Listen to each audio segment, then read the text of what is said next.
بسم اللہ الرحمن الرحیم۔ 9 محرم الحرام بروز جمعرات شام کے وقت ابن سعد نے اپنے ساتھیوں کو حملہ کرنے کا حکم دیا۔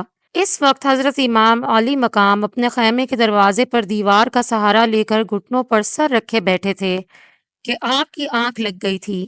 اچانک فوج کے شور و غل کی آواز سن کر آپ کی بہن حضرت زینب رضی اللہ عنہا پردے کے پاس آئیں اور امام علی مقام کو مخاطب کرتے ہوئے فرمایا، دیکھیے دشمن کی فوج کی آواز بہت نزدیک سے آ رہی ہے۔ آپ نے سر اٹھایا اور فرمایا، میں نے ابھی رسول اللہ صلی اللہ علیہ وآلہ وسلم کو خواب میں دیکھا۔ حضور صلی اللہ علیہ وآلہ وسلم نے فرمایا، تم ان قریب ہمارے پاس آنے والے ہو۔ حضرت زینب نے یہ سن کر روتے ہوئے کہا، ہائے مصیبت! آپ نے فرمایا تمہارے لیے مصیبت نہیں، اللہ تعالیٰ تم پر رحم فرمائے، صبر کرو اور خاموش رہو۔ ابھی یہ گفتگو ہو رہی تھی کہ حضرت عباس علیہ السلام نے آ کر اطلاع دی کہ فوج اعداء نے حملہ کر دیا ہے۔ یہ سن کر حضرت امام علی مقام اپنی جگہ سے اٹھے اور فوج اعداء کی طرف جانے لگے تو حضرت عباس علیہ السلام نے کہا، نہیں آپ نہیں، میں جاتا ہوں۔ آپ نے فرمایا، اچھا تم ہی جاؤ، مگر یہ پوچھ لینا کہ اس وقت حملے کا سبب کیا ہے؟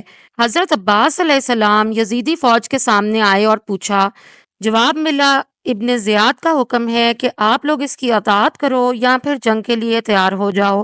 حضرت عباس علیہ السلام نے کہا، ذرا ٹھہرو، جلدی نہ کرو، میں ابن رسول اللہ صلی اللہ علیہ وآلہ وسلم کو تمہارے مقصد سے آگاہ کرتا ہوں۔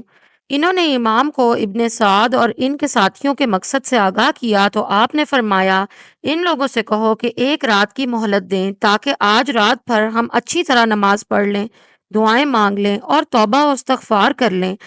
اللہ تعالیٰ خوب جانتا ہے کہ مجھ کو نماز، دعا اور استغفار سے کتنی محبت ہے۔ حضرت عباس علیہ السلام نے جا کر ابن سعد کے دستے سے کہا کہ ہمیں ایک رات کی مہلت دو۔ ابن سعد نے شمر اور دوسرے ساتھیوں سے پوچھا تو سب نے مہلت کی رائے دے دی۔ ابن سعد نے اپنے سب ساتھیوں سے مشورہ کرنے کے بعد حضرت عباس علیہ السلام سے کہا، ہم لوگوں نے تمہیں کل تک کی مہلت دے دی۔ یہ کہہ کر ابن سعد واپس چلا گیا۔